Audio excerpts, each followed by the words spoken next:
Si des jeunes au pays des hommes intègres, après les études sanctionnées des diplômes universitaires, attendent que les concours de l'État ou proclament sur tous les toits qu'il n'y a pas d'emploi et même que pour entreprendre il faut les moyens, certains cependant dérogent à la règle. C'est le cas de Franceline Kim-Touré, diplômée en communication, et Yves Boro, diplômé en droit. Derrière ce sourire se cache une dame dynamique, slameuse, entrepreneur. Franceline Kim-Touré, après ses diplômes bien mérités à l'université de Koudjougou, elle a ouvert une boutique Orange Money à la belle cité des Cavaliers Rouges, une manière pour elle de lutter contre le chômage et en même temps entreprendre. Bon, l'idée d'entreprendre est justifiée par plusieurs raisons. D'abord, du fait que j'ai eu à faire une formation professionnelle, j'ai trouvé que c'était le meilleur moyen de capitaliser toutes ces connaissances que j'ai acquises tout au long de ma formation. Également, c'est une façon pour moi de contribuer à la lutte contre le chômage, parce que même si je n'emploie pas beaucoup de gens actuellement, au moins le peu de gens que j'emploie est quand même une contribution à la lutte contre le chômage. Également, cette idée d'entreprendre se justifie par ma profonde conviction que l'entrepreneuriat de nos jours est plus qu'une nécessité, c'est un devoir.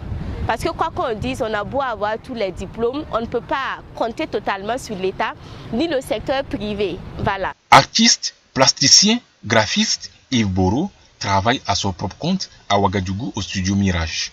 Pourtant, il est juriste de formation à l'université de Ouagadougou, professeur Joseph Kizerbo, et au lieu de défendre les gens derrière les barreaux, il a plutôt développé en lui un talent caché.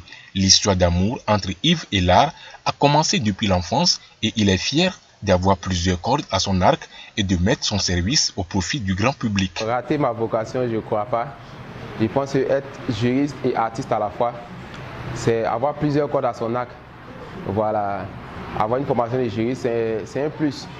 Et être artiste, plasticien et graphiste, comme je l'ai dit, c'est une passion. Et au niveau de la passion, je pense qu'on ne peut pas aller contre la passion. Ce qui vous tire vers la passion, vous ne pouvez pas lutter. Voilà, et c'est dans ce sens-là. J'ai vraiment aimé le domaine artistique et vraiment j'ai voulu faire de ça un métier. Et je pense que bon, avec tout ce que j'ai pu connaître comme expérience là-dedans, les rencontres, je ne crois pas que j'ai raté ma vocation d'une manière ou d'une autre. Nombreux sont les jeunes qui disent qu'il n'y a pas de travail.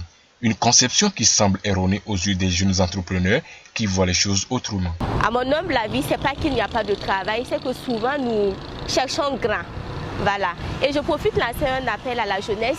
Ce n'est pas parce qu'on a fait une formation professionnelle, on est titulaire d'un master ou d'un doctorat, qu'on va refuser de commencer avec les petits boulots.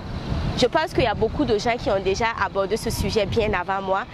À mon avis, il y a du travail, seulement que nous pensons que ce travail ne nous convient pas ou ne convient pas à notre niveau actuel. La perfection n'étant pas inhérente à la nature humaine, on se force à atteindre cette perfection-là, mais on sait qu'on ne pourra jamais. Mais en fait, le mérite revient au fait de lutter et de chercher toujours à atteindre cette perfection-là. Voilà. Donc il revient à nous jeunes qui avons eu quand même beaucoup de connaissances lors de notre formation, d'essayer de capitaliser ces connaissances théoriques acquises-là pour notre propre formation pratique. Voilà.